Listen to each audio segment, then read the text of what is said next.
Right here. I kept that in formaldehyde. Thanks. When he was thrown into the corner of the ring with fists by Kevin McBride, everyone looked at him with pity, not wanting to see their legend humiliated like this. But he was so great that without any excuses, he said he wasn't an animal like in the past and was only there to compete for money. We all wanted those days to pass quickly and for Tyson to join the memories. But about 20 years later, shocking news rocked the world. Tyson returns at the age of 58. Here, I give you this good news that in the future we will produce more programs of this kind. So, to support us and use the next programs, like the video, and if you haven't subscribed, do it and press the bell button to be informed of the exciting programs in the future. Our goal in this program is not just to analyze a boxing match and praise a legend. Many think that Mike Tyson is not an ordinary human, but he himself does not think so. In this section of Lifestyle Engineering, we review his life story to see that even if he is an extraordinary human, he has followed all the principles of lifestyle engineering, and for this reason, he can fight at this age like a healthy and powerful young man.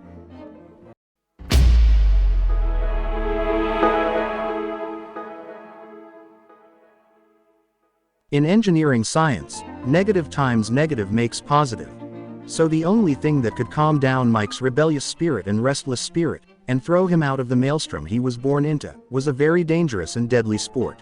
In this program, we don't just want to examine the positive aspects of this champion's life and talk about the devastating pressures and injuries that have affected Mike Tyson, and we are glad that he has been able to overcome these injuries and pressures and be at the peak of health at this age. We found this boxing match to be a good excuse to examine the importance of lifestyle on human health and to correct some misconceptions based on recent realities in front of the world. We hope this program helps many people who, with increasing age, are waiting for various diseases to recover their willpower and return to health and will. The fact that some of Mike's choices have happened in his life without his will and accidentally does not really make a difference in the original story. The important thing is to show how the right choices can create a happy and healthy life. If we want to judge Tyson, we must first take a few steps in his shoes. When we talk about pets, our subconscious mind goes towards harmless animals like cats, dogs, pigeons, and these animals. But this time it's different. We're talking about Mike Tyson's pet. Tyson eats raw meat and keeps a tiger at home. From an engineering point of view, no one needs to be a teammate to emulate Mike for a healthy lifestyle. It's enough for everyone to be the best in their own life. Environmental conditions. If you haven't seen part 2 of Lifestyle Engineering, which is assessing health potential, I strongly recommend you watch it and assess your health potential. By evaluating your health potential, you can become aware of the risks that may threaten your health. If we were to assess Mike Tyson's childhood, we would see that he had a difficult situation. Mike Tyson was born on June 30, 1966, in the neighborhood of Bedford-Stuyvesant, Brooklyn. He was the youngest child in the family and had an older sister and brother. Mike's childhood was fraught with many problems. When he was just 2 years old, his stepfather abandoned them, leaving Lorna Smith, Mike Tyson's mother, alone with 3 children. Mike, who was shy and introverted as a child, was forced to engage in childhood games that were associated with various crimes and was always subjected to bullying and harassment. These polluted environments had a significant impact on Mike as a teenager. According to his own account, he started using cocaine at the age of 11 and committed burglaries. When he was only 13, he was arrested more than 30 times by the police. At the age of 16, he also lost his mother, adding another grief to his other sorrows. With this knowledge, the only thing one could expect from Mike Tyson would be trouble and despair, perhaps death due to addiction to drugs, alcohol, or suicide. Therefore, the undeniable fact that everything does not depend solely on the individual and that the living environment also determines it is undeniable.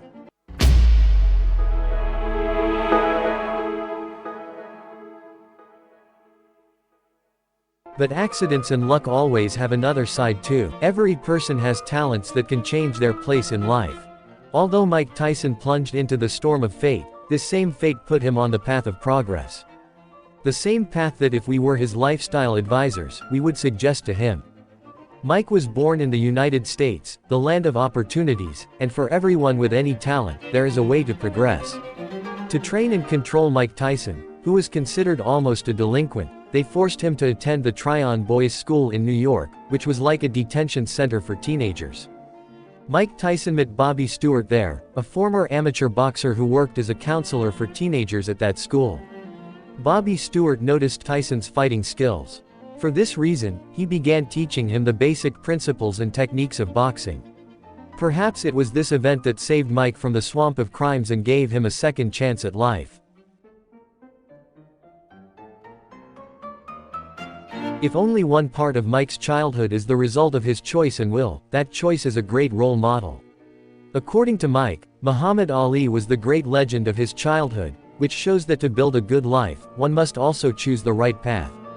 In the future, we will present special programs about Muhammad Ali's lifestyle to you. Love for Muhammad Ali led to Mike's interest in boxing, and this interest gave him the opportunity to be great. The world's best boxing coach. After several months of boxing training with Mr. Stewart, an interesting event occurred. The great and famous boxing coach, Mr. Cus D'Amato, came to New York and founded the club Boxing Catskill there. Cus had coached some of the greatest boxers in history, including Muhammad Ali. Fortunately, Tyson's school was near this club. Mike's coach, Bobby Stewart, contacted Mr. D'Amato and asked him to accept Mike Tyson as his student. On the other hand, Cus D'Amato, after training other great boxers like Floyd Patterson and Jose Torres, did not usually teach boxing seriously to anyone else and had plenty of free time. For this reason, he accepted Bobby Stewart's request and invited Mike to his clubs. Here we can draw an interesting conclusion regarding lifestyle engineering. If we assume Mike's family or he himself were wise enough to choose the right path, there is no doubt that choosing boxing was the best method of managing his lifestyle. On one hand, he could channel his anger and hidden complexes into the boxing ring and use them for progress. On the other hand, with this choice, he embarked on a path of sports and championship, generally staying away from delinquency and addiction. By continuing on this path, he achieved wealth and fame, and this situation gave him a personality that turned him into a role model and a healthy individual. Exactly the path that unfolded for him. So far, Mike's life proves an important law of lifestyle engineering.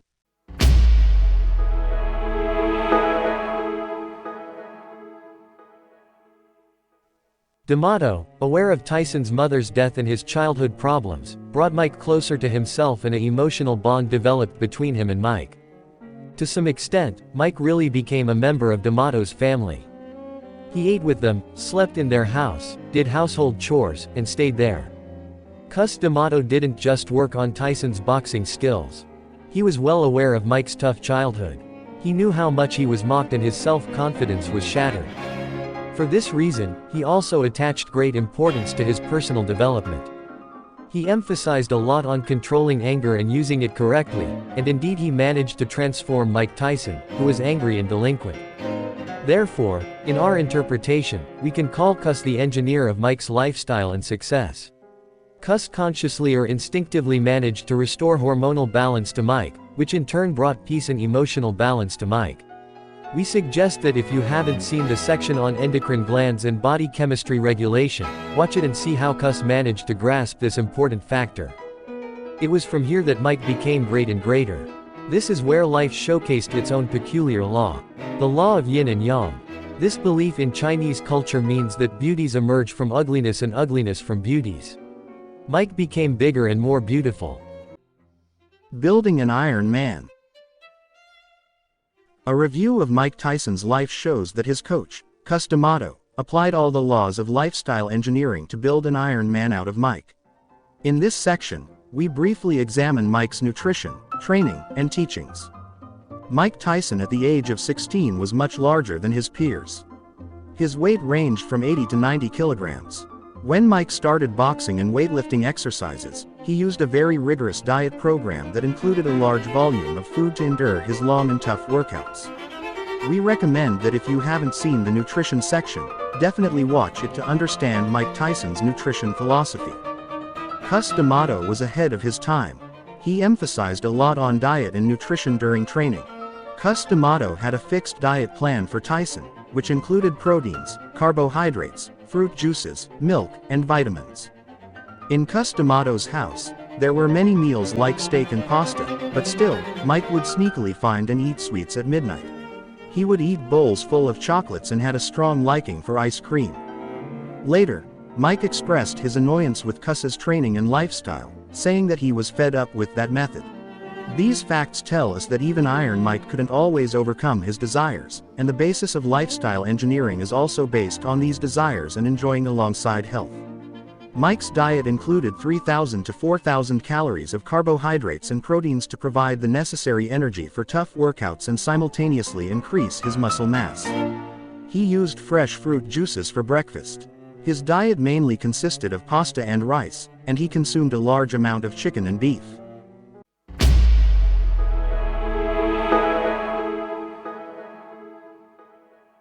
Tyson's daily workouts were very intense and tough. He trained twice as much as his peers, which is why he progressed so quickly. He would wake up at 4 a.m. to train and then go back to sleep. Tyson trained both in the morning and the afternoon.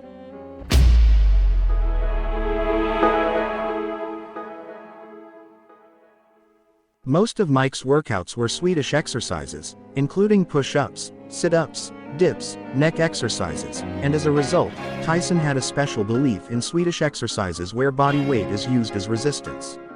Sunday was Mike Tyson's rest day. Cus D'Amato believed in active rest and enough sleep. Mike watched a collection of old fight films compiled by Jimmy Jacobs and Cus D'Amato, and sometimes he would sneak back to his old neighborhood in Brooklyn.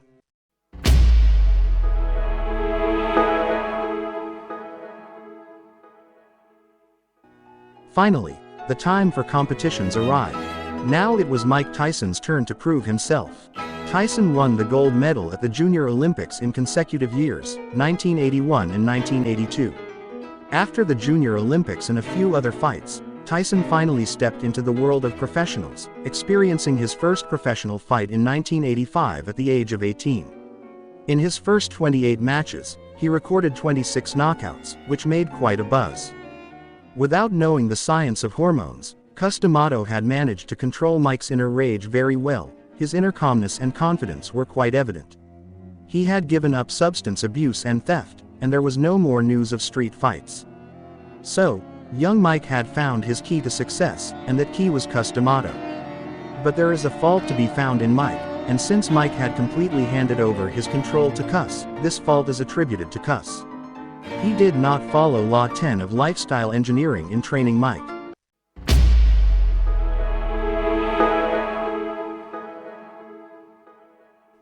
If we were Cus's advisors, we would have told him not to make Mike overly dependent on him. Now, this rebellious child has turned into a giant, and no one knows how fragile and vulnerable he is. In the best days of Mike's life, the worst possible thing happened. Cus D'Amato passed away. Cus D'Amato's death was a huge shock to Mike. He had lost his father and mentor. In the following year, the fights were scheduled. Everyone was waiting to see what Mike would do without Cus. This fight was Tyson's first live broadcast nationwide in the United States. Tyson faced Jesse Ferguson in this match. Unlike Tyson's previous fights, which mostly ended in the first round, this one lasted until the 5th round, and Tyson ultimately won. The devastating blow he delivered to Ferguson in the 5th round, knocking him down, showed that this was the same powerful Mike as before, unchanged.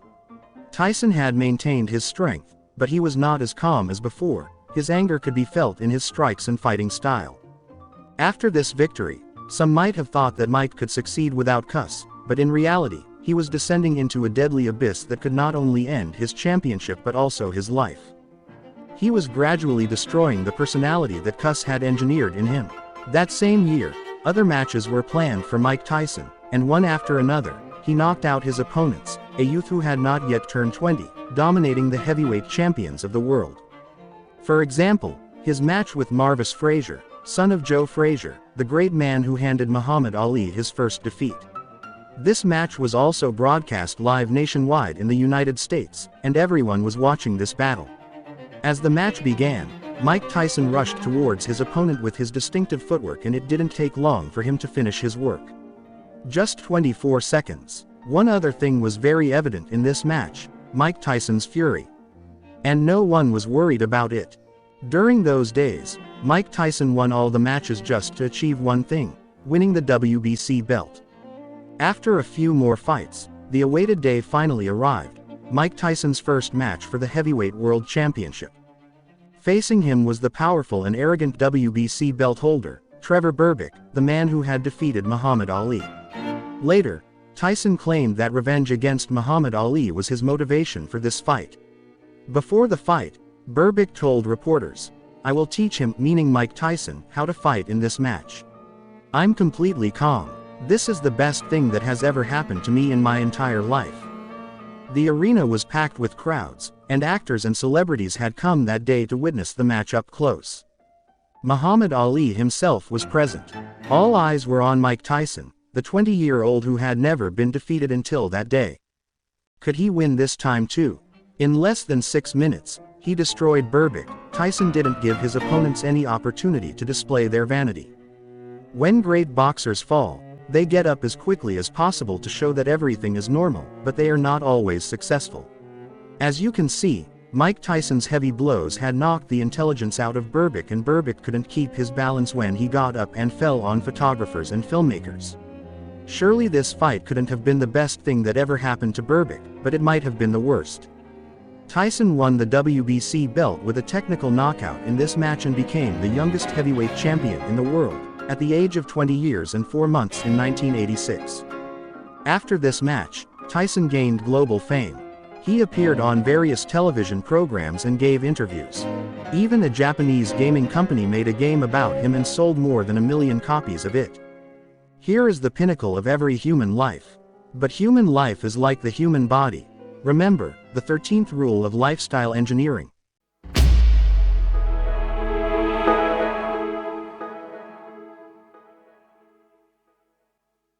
Mike had everything except one thing: a love partner. He decided to get married and married Mrs. Robin Givens. Robin Givens, a graduate of Sarah Lawrence University, was a famous American actress and model. If Mike had not made a mistake in his choice, the absence of Cus D'Amato in his life would have been compensated. But he made a mistake, and this big mistake marked the beginning of the downfall of a superstar. The spark of this downfall began with an interview. That program was a nightmare for Tyson. Givens disclosed Tyson's joint life and privacy in a very unreasonable manner. That night, the world boxing champion entered the ring with his wife and was bewildered, just taking a hit. He never expected such a thing. This interview was broadcast nationwide, with 300 million viewers. It was a global scandal. It was hard for Mike to believe hearing such things from his beloved. That same week, Mike also decided to commit suicide and crashed his car into a tree, which had a significant echo in the media. Their relationship didn't even reach its first anniversary when Givens filed for divorce. This divorce was very difficult for Mike because he still loved his wife, but the situation was different for Givens. She would get a lot of money from this divorce because Tyson was very wealthy at that time. Some even speculate that their love story may have been a plan by Givens from the beginning to get Tyson's money. Tyson says, "Anyone who fights with him is not an enemy, and anyone who helps you is not your friend. And this is what life taught me." The end of a legend. Despite all the emotional and media problems Tyson had, he was still the world heavyweight boxing champion and had not suffered any defeats until then, with 41 fights. This feeling of invincibility had created a lot of pride for Mike. With the large amount of money he had, he got involved in many controversies. His lifestyle had completely changed. His day and night had completely changed. A champion who woke up every day at 4 a.m., this time didn't return home. Parties and nightclubs were every night's story for Mike, and he started using cocaine and alcohol again. I know you can all predict the terrible result of this lifestyle. Even if he's Mike Tyson. In February 1990, a fight was arranged for Tyson in Japan. Mike Tyson against Buster Douglas. Douglas was not such a bully boxer. Compared to the boxers Mike had defeated, he didn't count at all. But he had trained all his life for this fight. Extremely disciplined and committed. Douglas had lost his mother a few days before the fight. He had promised his mother to defeat Tyson. What a poetic fall awaited Iron Mike. Mike, unaware of his own deadly future, was immersed in pleasure and indulgence. He even went to a club the night before the fight and stayed up all night. His excessive pride prevented him from listening to his team's advice. Although Mike Tyson knocked Douglas down in the 8th round and claimed the referee should declare him the winner because Douglas got up after 13 seconds, he had to pay the price for his wrong lifestyle. With the things I've said, you must have guessed what happened. See for yourself how Douglas humiliates the world champion. Douglas did something to Tyson that Tyson did to everyone else. Tyson's team hadn't even brought compresses with them, as they never anticipated such outcomes. They poured water and ice into a plastic glove and put it on Mike's face. This defeat echoed like a bomb in the world. All magazines and networks were talking about Tyson's unexpected loss. Mike Tyson, who no longer holds the WBC belt and has lost his championship. These events brought Tyson to the darkest moments of his life. That powerful team that Cus D'Amato had created had completely disappeared, and people around Tyson were only interested in his wealth. Tyson, who is no longer invincible in the world of boxing and has one loss on his record. Everyone sees only that one defeat and not his 41 previous victories. He realized that Don King, who was his marketing manager throughout his collaboration, had stolen a lot of money from him. His marriage ended in divorce, and that heavy media scrutiny against Tyson existed. All these factors combined to create a sad and depressed image of Mike Tyson, the champion. In an interview, he said, "You know, I have my own problems. I'm contentious and fiery, sometimes rough and wild. But all of these are because of the events that have happened. Well, look at my life. See how ashamed I am, how humiliated, discriminated against, and every other negative thing you can name.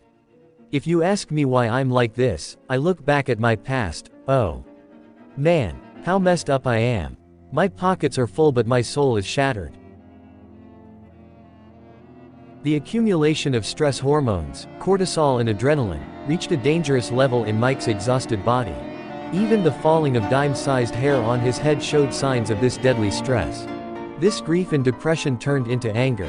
Again, street fights and arrests by the police. But the next news was a tragedy. Mike Tyson, the champion, raped an 18-year-old girl. Although many still don't blame Mike in this story, after the court confirmed the charges, he was sentenced to 6 years in prison and lost his boxing license.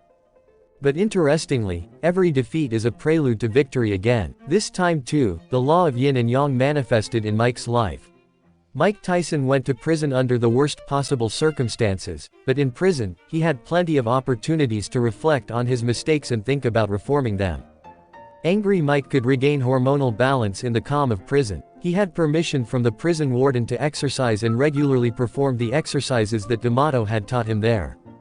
That's why he didn't suffer much during the 3 years he was in prison and immediately returned to the world of boxing after his release. Tyson said about being in prison, "I spent the best 3 years of my life in prison. I had peace. If you don't have peace, stability, and balance, this money means nothing. You need your own mind to dictate every part of your life. I had good food, everyone treated me well, they were good to me. I used to walk 8 or 9 miles around the yard and exercise in my cell for 4 hours in the afternoon. Everyone in prison treated me well, they were afraid of me, but I was always a good person."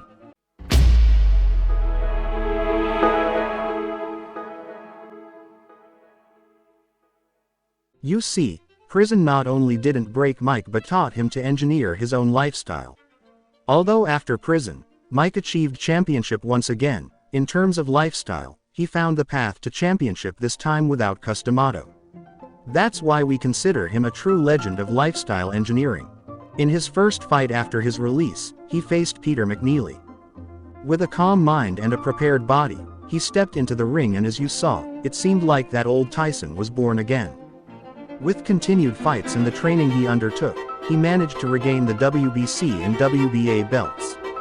However, well, the memory of that bitter defeat to Douglas still lingered in everyone's mind, and Tyson could never become the undisputed boxing champion like in the past.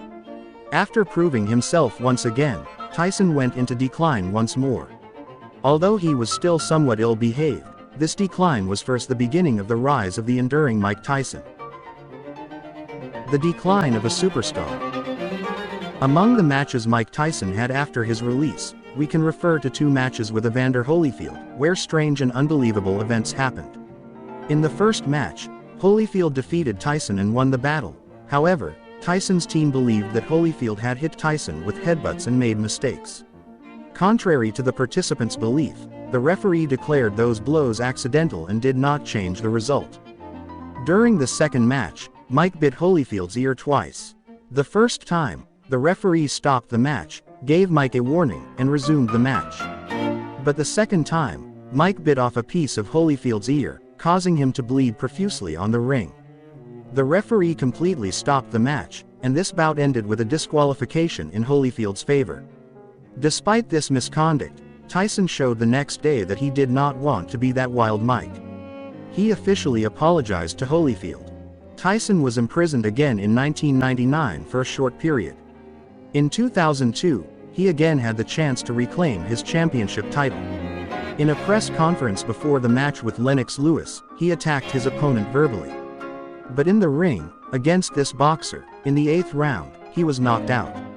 After 2 consecutive losses to Danny Williams and Kevin McBride, with a record of 58 fights, 50 wins, 44 knockouts, 6 losses, and 2 unfinished matches, he retired from professional sports. With an 88% knockout victory rate, he was ranked 16th in Ring Magazine's list of the top 100 punchers of all time. He also ranks first in the list of heaviest heavyweight punchers in the world, by the Boxing Writers Association. Sky Sports described him as possibly the most ferocious fighter to step into a professional ring. His name is registered in the International Boxing Hall of Fame. He earned over $300 million during his professional career until 2006, most of which was lost due to alcohol consumption, estimated at about $1 million by Forbes magazine in 2016. Tyson announced his retirement in 2006, but 4 years later, he experienced the greatest tragedy of his life, the death of his 4-year-old daughter Exodus. The lifeless body of this child was found on a treadmill in the gym of their home. It appeared she had been strangled by a cord connected to the device. Emotional, Tyson gave painful interviews shortly after his daughter's death and said, "My first reaction was to grab my guns and end it myself."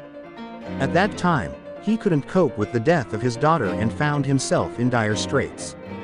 He sobbed and shed tears during interviews talking about his daughter's death and became so distraught that he ended the interview.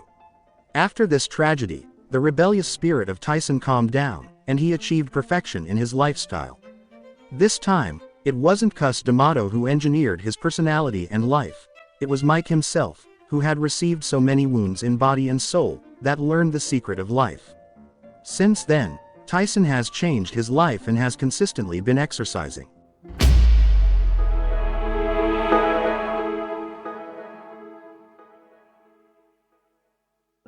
Currently, Mike Tyson is 58 years old, a lively, energetic old man who gives great joy to those around him, and there is no news of that past violent and terrifying personality.